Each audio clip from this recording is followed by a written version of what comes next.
Greetings. My name is Martin Donahue, and this is Prescription for Justice. I'm happy to be here today with you talking about the issues of housing and homelessness. In the mid-19th century, English social reformer Edwin Chadwick established an association between appalling living conditions and poor health. Soon thereafter, Rudolf Virchow, the founder of both modern pathology and the field of social medicine, recognized the link between rising rates of infectious disease and crowded, poorly maintained housing. In the absence of diagnostic tools and effective treatments for rampant infectious diseases, many of the advances in health of the 19th and early 20th century resulted from improvements in housing, sanitation, and water quality. The Great Depression and the post-World War II era brought increased interest in housing because of the massive influx of people moving to the cities in search of jobs. The United States is a signatory to the 1948 Universal Declaration of Human Rights, which states, "Everyone has the right to food, clothing, housing, and medical care, and necessary social services." The explicit nature of the nation's societal contract to meet the housing needs of its citizens is spelled out in the Housing Act of 1949, which stipulates the realization, as soon as feasible, of the goal of a decent home for every American family. In 1968, the Fair Housing Act made discrimination on the basis of race in the housing market illegal. Regrettably, neither the Universal Declaration nor these landmark laws have solved the problem of homelessness, substandard housing, and racial profiling by sellers and realtors. In the late 1970s, deinstitutionalization of the mentally ill, unaccompanied by the promised outpatient psychiatric and social services, along with a massive disinvestment in developing affordable housing, led to a large increase in a homeless, mentally ill population. The number of homeless grew in the 1980s as housing and social service cuts increased. This was in part a consequence of the transfer of federal dollars to a huge military buildup, including the spectacularly wasteful and unsuccessful Star Wars Strategic Missile Defense Initiative, as well as due to consequent large budget deficits. Fortunately, public compassion soared, and in 1986, 5 million Americans joined hands across the country to raise money for homeless programs. In 1987, the McKinney-Vento Homelessness Act authorized millions of dollars for housing and hunger relief. Yet despite reauthorizations, its implementation has not been uniform or consistent across all 50 states. 2 decades later, many families lost their homes and/or went bankrupt during the financial meltdown of 2008, which was caused by a proliferation of subprime mortgages and the deregulation of banks, insurance companies, and financial services companies, consequent to the repeal of the Glass-Steagall Act, but really, at its root, greed. Huge government bailouts were allotted, mostly to financial institutions, which have recovered and indeed profited handsomely, rather than to homeowners or the newly homeless. Despite legislative efforts to address housing inequities, a shortage of affordable housing persists, as does the problem of homelessness. Over 7% of persons living in the United States have been homeless at some point in their lives. An estimated 3 million people experience homelessness each year. Nationally, in 2017, there were over 550,000 individuals counted as experiencing homelessness on just one night in January, although such counts can miss large numbers of homeless people. Nationally, 1 in 4 people experiencing homelessness is a veteran. More than 50% of all homeless women and children become homeless as a direct result of fleeing domestic violence. The availability of domestic violence shelter beds in the U.S. is poor and funding inadequate. Most women and children are turned away on any given night. The homeless suffer disproportionately from numerous medical and psychiatric disorders, which will be the subject of a future program. Homeless adults face higher overall and disease-specific mortality, as well as higher medical costs. They often lack adequate health insurance, and all suffer from the pressure to fulfill competing non-financial needs, such as food, clothing, and temporary shelter, while facing misconceptions and prejudices from many of their fellow human beings. In 2016, 80 people died on the streets of Multnomah County, here in Portland, Oregon. During my career, I have worked in homeless clinics and shelters and seen firsthand the immense suffering consequent to homelessness, poverty, and lack of health insurance. Affordable housing shortages and discriminatory housing practices plague many American communities. Low-income housing is frequently substandard, does not meet city inspection requirements, and is characterized by conditions that contribute to poor indoor air quality and adverse health. Such substandard accommodations are disproportionately concentrated in lower-income communities and communities of color. Segregation by income and race limit one's access to grocery stores, neighborhood parks, and quality schools. Polluting industries are more frequently located in and around poor communities and communities of color, a phenomenon known as environmental injustice or environmental racism. Due to excessive exposure to air and water pollution, such communities bear a higher burden of many diseases. Quality housing is an important social determinant of health, and not only because it provides safe shelter from the outdoor environment and from crime victimization, but also because Americans spend much of their indoor time breathing that air. For some, the quality of indoor air is such that it's worse than the quality of outdoor air. The elderly, pregnant women, fetuses, young children, and the chronically ill are most vulnerable to poor indoor air quality and to toxic substances in the home. Poor heating or cooling systems, inadequate ventilation, overcrowding, and poor construction can cause and/or exacerbate many health and safety problems. Lead poisoning from old pipes and paint can cause neurologic damage, which may result in lower intelligence, disabilities, worsened job prospects later in life, and higher rates of criminal activity. Finally, poor housing quality adversely affects mental health, leading to increased rates of depression and stress. The Center for Housing Policy and many other groups have found a clear impact of housing on health, education, and economic development. By investing in affordable housing, cities and communities can move toward a more equitable society, achieving equality in housing access, cost, and neighborhood conditions, such as educational opportunities and good community law enforcement relationships, and will help to create a more just and healthier America. Affordable housing frees up resources for food and health care, reduces stress and stress-related health problems, alleviates overcrowding, and allows access to neighborhood resources. Stable, affordable housing can be life-saving for victims of domestic violence. It improves the housing options and health of seniors and those with disabilities, permitting more effective and consistent methods of delivering home care and other services. Sadly, only 1 in 4 people nationally who are eligible for rental assistance can receive it. My guest today is Allison McIntosh, who has a long history of activism on behalf of tenants and those seeking affordable, safe housing. Allison previously worked as the Government Relations and Communications Liaison at Oregon Housing and Community Services, and for the last few years has been Deputy Director of Policy and Communications at Neighborhood Partnerships. It's my pleasure to welcome Allison. Thank you. Thanks for having me. Thank you very much. Allison, tell me and our viewers about your career arc and how you became interested in housing. Sure. So when I moved to Portland in 2003, I began volunteering with the Community Alliance of Tenants, which is a renters' rights advocacy group, and they run a renters' rights hotline so that renters can call in with problems or questions. And one of the things that I learned there is that housing is really fundamental for everyone. I think you gave a great overview of why it impacts people's health so greatly. I think we also know that when housing is unstable, it impacts all areas of people's lives. It impacts parents' ability to go to work. It impacts kids' ability to learn in school. When housing is not safe and secure and affordable, people's lives are negatively affected. I also learned while I was a volunteer there that the housing in our community has actually been a crisis for low-income communities and communities of color for a lot longer than the rest of us have realized.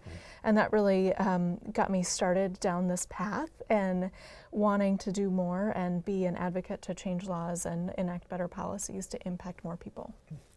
What is neighborhood partnerships, and what sort of work does your group do? Yeah. So our mission at Neighborhood Partnerships is to create opportunity for low-income Oregonians. And one of the ways that we do that is we work on creating opportunity through housing. So my job there is to convene a coalition called the Oregon Housing Alliance. We're a coalition of about 80 organizations, and we all come together with the idea that everyone in Oregon needs a safe, stable, affordable place to call home. So our job is to go down to the legislature and advocate for better policies and more resources. And included in the coalition are affordable housing developers, homeless service providers, the food bank, local governments, and anybody who thinks that we should make Oregon a better place. Which hopefully is all of us. Tell me, what are the main issues, and we can look at this both locally and nationally, relevant to housing? And feel free to start with either local or national. Sure. So one of the things that we know here in Oregon is that we don't have enough affordable housing, and we don't have enough housing, period, for folks that are moving here. During the recession, we really stopped building enough housing, and now we're in this time where there isn't enough housing of any type. So that means demand goes up, rents go up, and vacancy rates go down. It also means that folks who are renting their homes get squeezed by that. They start to get more and more rent increases, they get evicted, and it creates a really horrible situation. In some places in the state, Medford and Southern Oregon, they have vacancy rates that are less than 1% right now. So it's really impacting our entire state. Now, why is that? Why have we not built enough affordable housing?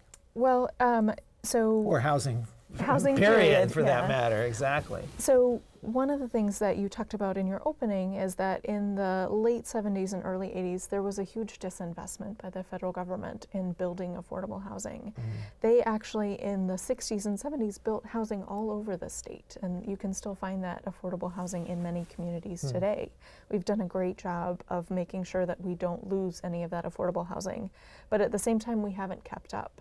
So right now in Oregon, we have to build thousands and thousands of units, and yet we're only building about 1,500 units of affordable housing every year. So we're not building enough to keep up with the demand, and we're not building enough to kind of fill the backlog either. Right. And I imagine there's a time lag between when you decide you're going to build the housing and when people can actually move in. How long does that usually take? It depends on how experienced you are. Oftentimes it can be, though, up to 3 years from the time that you first conceive of a project, and as an affordable housing developer, you find a plot of land that you can buy. Then you have to go and apply for funding from Oregon Housing and Community Services or your local government. If you're lucky, you win.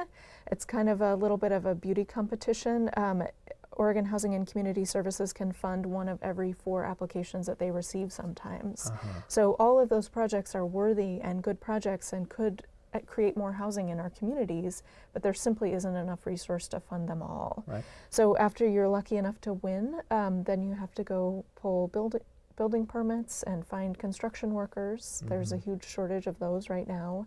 And eventually you end up with a long line of people out your door ready to make an application. Right, and I understand it's not so simple as you just go apply for Section 8 housing and you're immediately placed into an apartment, say. Yeah. I'm a renter myself, and I understand that there are a number of laws here in Oregon and nationwide that put renters at a great disadvantage. Can you tell us a little bit about that? Yeah, absolutely. So here in Oregon, our landlord-tenant law allows you to be evicted with something called a no-cause eviction. So that means the landlord doesn't have to tell you why they're taking away your housing. They can just simply evict you. And depending on where you live and how long you've been there, they could ask you to leave in as little as 30 days. Unfortunately, what we see and hear about is a lot of times those evictions can be discriminatory against a person of color or against a person of a different familial status or religion. They can also be retaliatory. So let's say you ask for the landlord to fix, maybe you have mold in your bathroom, and you ask the landlord to make repairs, which is your right. The landlord can issue you a no-cause eviction in that situation. And as a tenant, that's technically not allowed, but it's really hard for you to prove in court. So Right. oftentimes tenants end up leaving. Or to have the resources to even take it to court, because Right. at that point, once you're evicted, you're basically in survival mode, and further on down your priority list is bringing a lawsuit, finding an attorney, and so on. Right, absolutely. That's surprising and something that I wasn't completely aware of. Is that true around the country? It's true in lots of places. Some jurisdictions have passed just cause eviction protection. We actually tried to do that here in 2017. The Housing Alliance and a large coalition brought a bill, House Bill 2004, in the 2017 session. We passed it through the House, and we were one vote shy in the Senate. So we're going to have to wait, and tenants really who are ultimately the ones who will feel the pain and anguish of that loss, we'll have to wait for another year until we can try again. Some jurisdictions, lots of places in California, have both just cause eviction protection as well as some protection from extreme rent increases. Right now in Oregon, your landlord can increase your rent as much as they want as long as they give you the right notice. So your landlord could double your rent as long as they gave you the right notice with the right amount of time. Right. And there's no reason why not.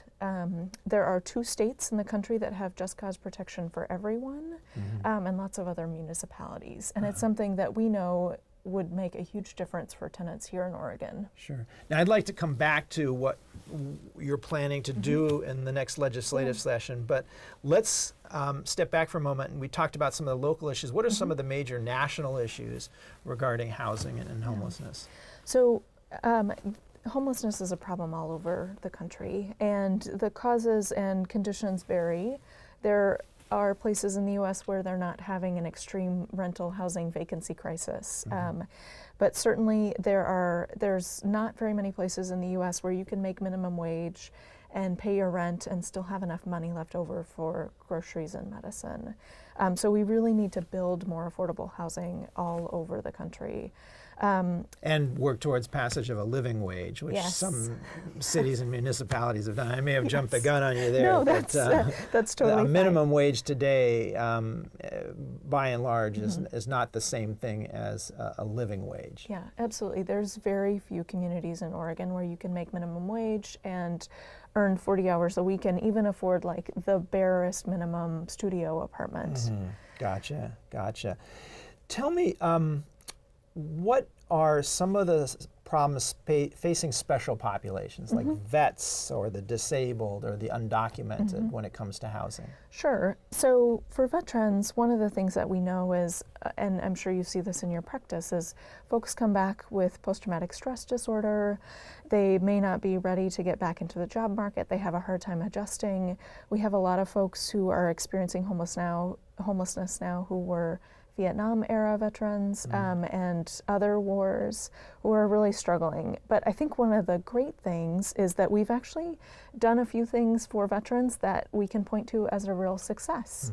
So the federal government several years ago created something called a VASH voucher, which everything has an acronym, right? And I don't remember what it stands for, but it's specifically for veterans who are working with their local VA hospital. So they get into housing and the federal government will help pay a portion of their rent. They pay a little bit, the federal government picks up the rest. Here in Oregon, we also did a few other things. We created a little bit of money that goes towards veterans ending homelessness, building more affordable housing for veterans, and also helping them with any home ownership needs that they might have. Maybe it's widening a doorway or creating ramps or putting grab bars in the shower for a veteran who's disabled. So we have some state money that's pretty flexible, and then we also had local communities step up with flexible dollars as well. So when someone accesses one of those VASH vouchers, the local government might have money to help pay for furnishings or first and last month's rent. So we've made a lot of progress actually for veterans in this state. What about undocumented immigrants? Is there anything really available for them? They often find housing in the private rental market, and so we find them living in pretty substandard conditions because their landlord knows that they can kick them out and there won't be any penalties for that. There's no access to justice for them in this country as undocumented folks. And it's not commonly known. And you'll often hear in the media comments about undocumented immigrants taking American jobs, stealing American money, but undocumented immigrants pay taxes. They pay property taxes, sales taxes, often employment taxes. And if you look, as major academic organizations have done, at the benefits economically to society from undocumented immigrants, and even just at the benefits that their tax money provides versus what they receive back in benefits, which is not much because they're not eligible for most benefits. Right. They're actually putting much more into the economy on a national level than they're taking out. The problem is that that national money is not uniformly distributed to the states and to certain localities. So in certain cities in the United States or certain states, they're not getting the amount of money back for programs for undocumented immigrants that the undocumented immigrants are paying in taxes. But if you look at the nation of a whole, they're putting much more into the economy. And the fact that there's next to nothing for them in housing is really a rank injustice. Tell me, how will the Trump tax plan affect the housing market? Sure. So we don't quite all know yet, but I think one of the things is, so one of the ways that we finance affordable housing is that we use something called the low-income housing tax credit. So we allow corporations that have tax liability, federal tax liability, to make contributions to help build affordable housing, and in exchange they get a tax credit for it. Maybe not the most efficient system, but it creates a lot of affordable housing around the country. So we know that as the tax plan lowers corporations' tax rate, they will have less tax liability. And so some very smart folks, much smarter than I am at this, have said that nationally it could be as many as 230,000 units that we would lose into the future over the next 10 or so years. So that's a pretty negative consequence. Right. I think, unfortunately, a lot of people at the federal level think the worst is still to come. One of the consequences of this tax plan passing is, as Speaker Ryan has already shown his hand, that entitlement reform is next. And we know that a lot of folks living on Social Security really depend on affordable housing, and we're worried about what might happen next. Yeah. And I'm not a fan of that word, as it sounds like you're not either. Entitlements. Taxes are the dues that you pay for living in a civilized society. Right. And entitlements is what you get back based on what you put in, and of course based on your needs.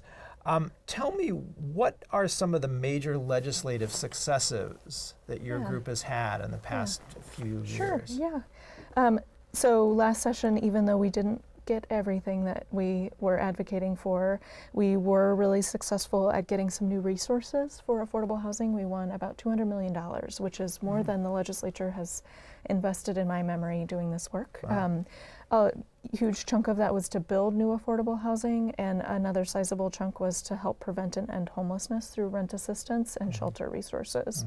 So that was pretty exciting. We also came up with some creative ideas.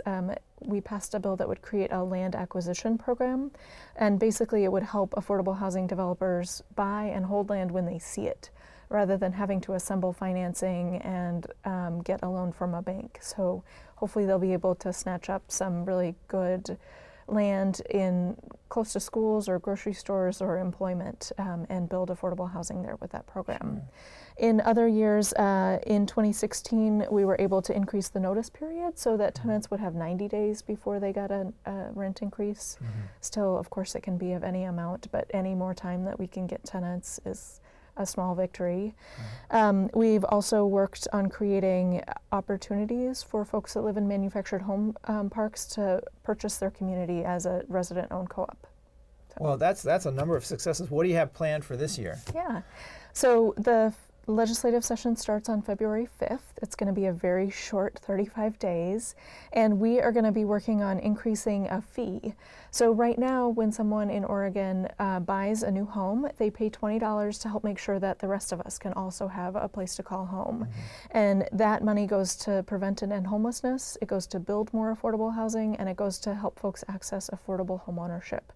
So we're going to try and increase that fee in 2018 to create more resources for affordable housing. housing. That's great. Yeah. And what can the average citizen do to help your organization? And since we're running out of time, Sure. if you can make that really quick. I will do my best. So I think the first and most important thing is to believe that homelessness and housing instability is a solvable problem.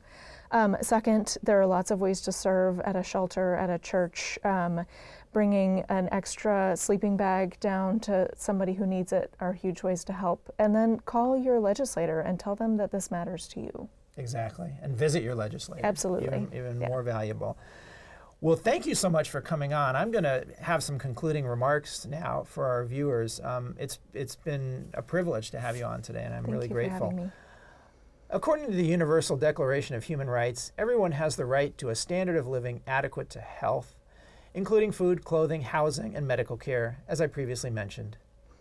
Despite our government's promise through the Housing Act of 1949 to create the conditions to house every American family, the high numbers of homeless and those living in substandard, even dangerous housing is a national disgrace. This is especially noteworthy given the health consequences and high socioeconomic and quality of life costs we all share when so many of our citizens lack basic necessities. It is also both galling and embarrassing since we are the wealthiest country on the planet. There is much that can be done at the local, state, and federal levels to ameliorate the lack of safe and affordable housing and to provide assistance to those who, whether through physical or mental illness, interpersonal violence, disability, military service, poverty and substandard wages, or other socioeconomic barriers, are unable to afford a place to stay. For many Americans, homelessness is one paycheck, medical crisis, military deployment, or domestic assault away. Holocaust survivor and author Primo Levi wrote, "A country is considered the more civilized, the more the wisdom and efficiency of its laws hinder a weak man from becoming too weak or a powerful one too powerful." If we are to become a more civilized society, then we must heed his advice and work together to confront social injustices through voting, changes in legislation, and activism. And that is today's Prescription for Justice. Thank you, and thank you to Allison, and we look forward to seeing you on our next episode.